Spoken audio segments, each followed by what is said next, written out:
Welcome students of Thakur Vidya Mandir High School and Junior College. Students, we are with the chapter 8 Electrostatics part 3.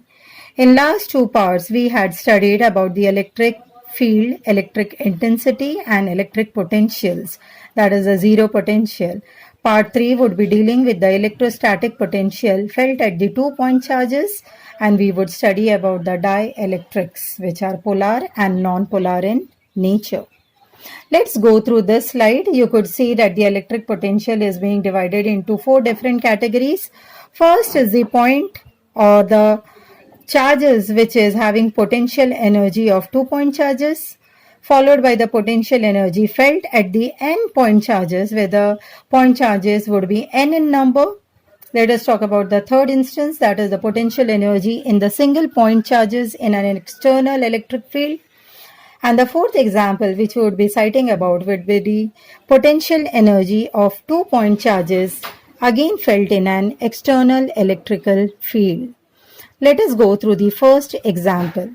Students, just see this diagram. This diagram clearly indicates the three axes X, Y and Z.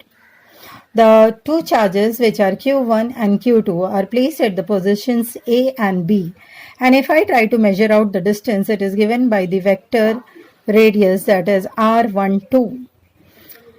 The point charge Q1 is at a distance of the radius vector R1, and the point charge Q2 is at a distance of the radius vector R2. So this we could see the spacing of the charges felt in the three-dimensional view. Let us go through the derivation part.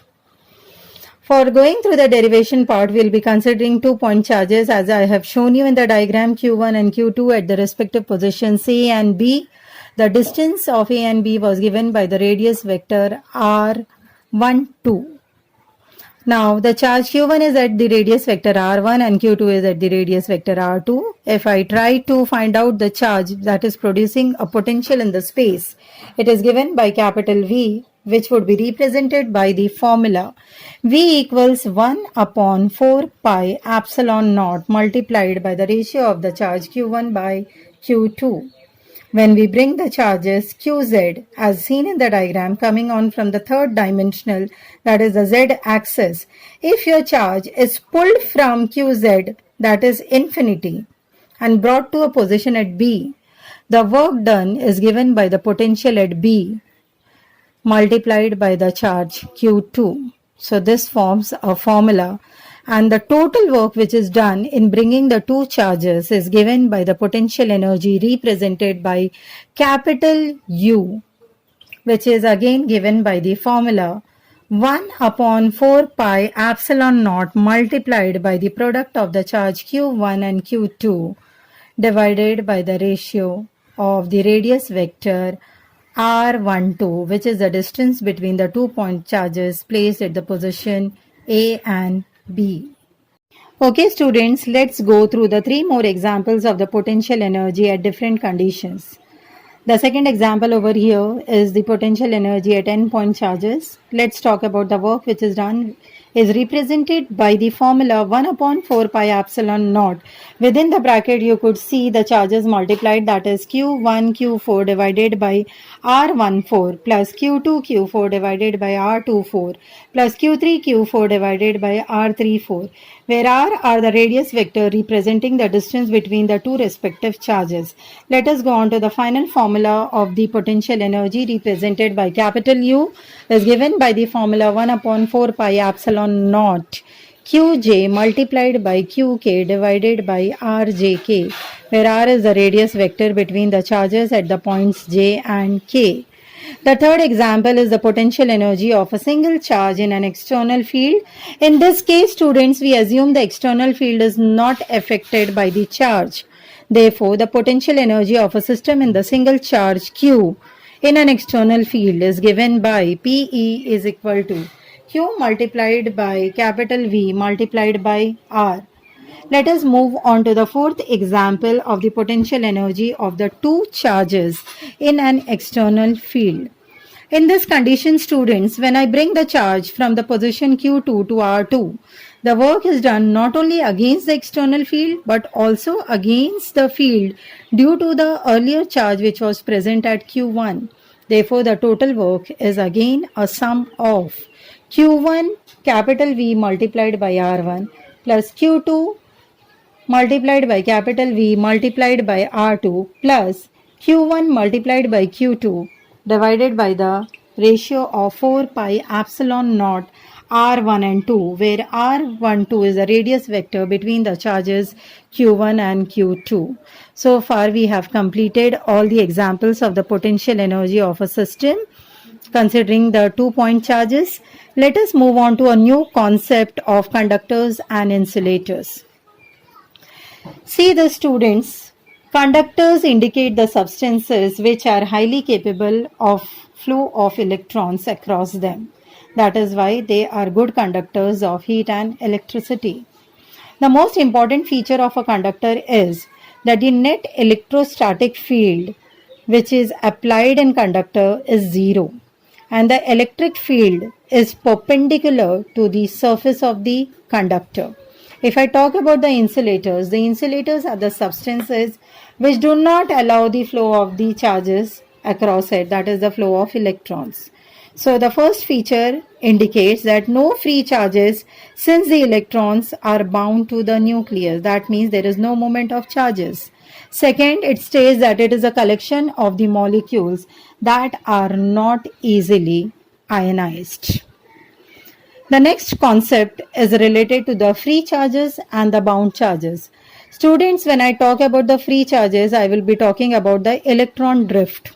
So, if I put a charge in an electric field, the electron drift in a direction opposite to the direction of the field is being noticed. Therefore, these charges are called as free charges which are able to move. They are mobile. Let us come on to the charges which are not moving. Such charges are called as the bound charges.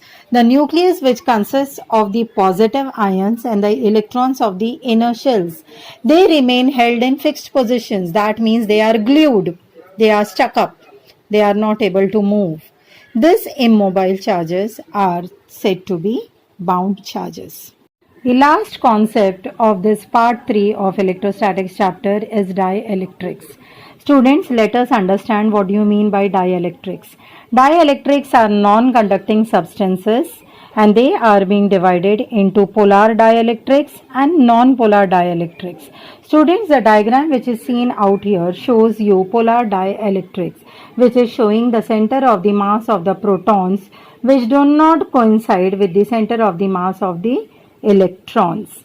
A polar molecule is a one in which the center of the mass of gravity do not coincide or are separated. For example, you could see a HCl molecule. The another diagram is indicating the presence of the water molecules. So polar substances behave as tiny dielectrics. Let us move on to non-polar dielectrics. Students, non-polar dielectric is a molecule in which the center of gravity of positive nuclei and the revolving electron coincides with each other. Here I have given you the two examples. One is a example of H2 molecule and another one is example of carbon dioxide molecule, which you could see very clearly. The electric dipole moment, because of the symmetry, shows that such material, when subjected to an external electric field, they are displaced in opposite directions. Let us move on to one more concept, that is the concept of the non-polar molecules of the dielectrics, which is in the absence of an electric field and which is in the presence of an electric field.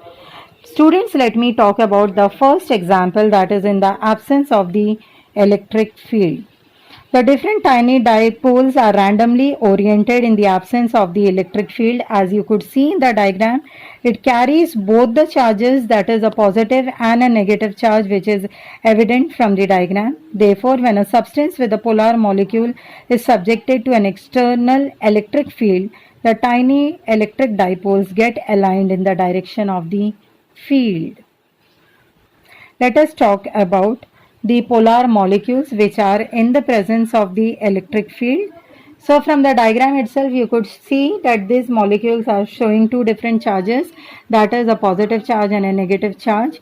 So in the presence of an external electric field, there is definitely an alignment of the electric dipole, and in the absence of the field, you could see the non-polar molecules are not aligned.